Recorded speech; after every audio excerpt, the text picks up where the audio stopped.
Hi everybody, welcome back to Tuesday Tips for Leaders of Volunteers. I am your host, Dana Litwin, and today we're talking about volunteer orientation and onboarding new team members. So the point at which most volunteers decide they're really going to commit to something is actually the first impression. We have a lot of data from surveys of people who are volunteers or are trying to volunteer that there's a huge amount of frustration with not hearing back from organizations that they reach out to. So I think of this as 3 quick things for your checklist onboarding new volunteers.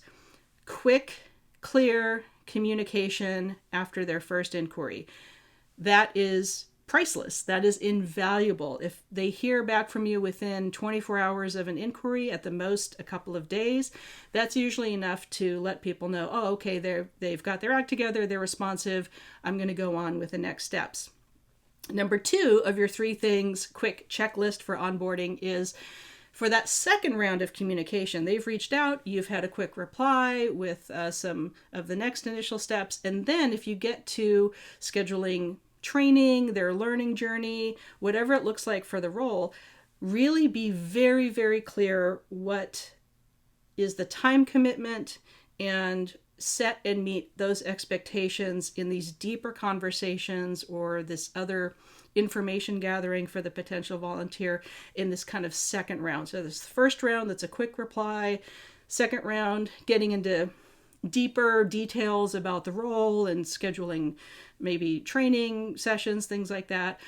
And thirdly, as much as you can, and this can work in person or online, have a buddy system or a type of job shadow or even mentoring situation set up so that new people feel supported and as a part of the group right away. And this can be for episodic. All of these apply whether you're scheduling regularly scheduled volunteers, and this can also apply for a group that just wants to do a one-time drop-in. All of these 3 tips of quick first reply, clear, consistent next steps communication, including especially the time commitment, and then once the group is there or an individual is getting set up to learn how to do the role of a regularly scheduled volunteer, then they know that they've got a support system either remotely that they can reach out to by email, for example, like a team leader if they're doing remote projects, or if it's not you and something is on site, like a volunteer activity is in a food bank or an animal shelter, they know who on site is their main contact for questions or any other resources or dispelling any confusion that new people can have. And it's really, rather than, we all know that high school clique feel where it's hard to join a new team or a group that's established. So we want to make it as welcoming and accessible as possible. So those are my main 3 tips. So check those and keep in mind that this can be automated. You probably will be able to do this if you have any halfway decent volunteer management software system, an email marketing system, or some other kind of database, CRM type database for communication with other team members that you already have set up for volunteers. This should be worked into a fairly automated communication, at least for that first reply, possibly the second round of information. But that second round where people might have specific questions, that could be where you are personally answering these inquiries, or you got a lot on your plate. We're all busy people as leaders of volunteers. You can also set up a volunteer leadership role for people to be on a talent acquisition committee. Maybe somebody's day job happens to be in HR. They also know a lot about volunteer engagement.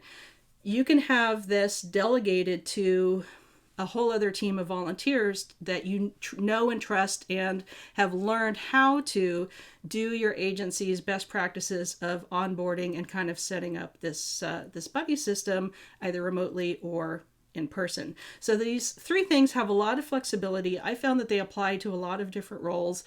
When I have managed volunteer roles that have a very, very intensive learning training schedule, like especially docents for zoos, docents for museums, wildlife educational interpreters in parks and rec agencies, that often had a wait list just to do the training like once a year.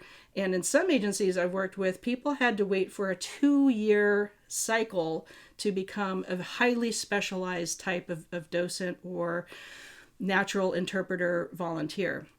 And people still did it, but that's a lot. So having people wait too long to get on the job or learn about it, or having a time commitment of, several weeks or months of class every week to learn something, it's not impossible to get people into those roles, but you just need to have an understanding of who is going to be able to have that kind of free time. And that can also ideally help you schedule learning sessions, on-the-job learning, watching an instructional video, going through and signing off that you read everything in the volunteer handbook, whatever that training looks like to prepare someone for a role. Go through it at least every year or two and see, how can we make this easier? How can we take away barriers of time, transportation? Technology can take down barriers for some people and put up barriers for others. So think about what a volunteer has to go through, how many hoops they have to go through, or how many actions they have to take, and see how efficient you can make it.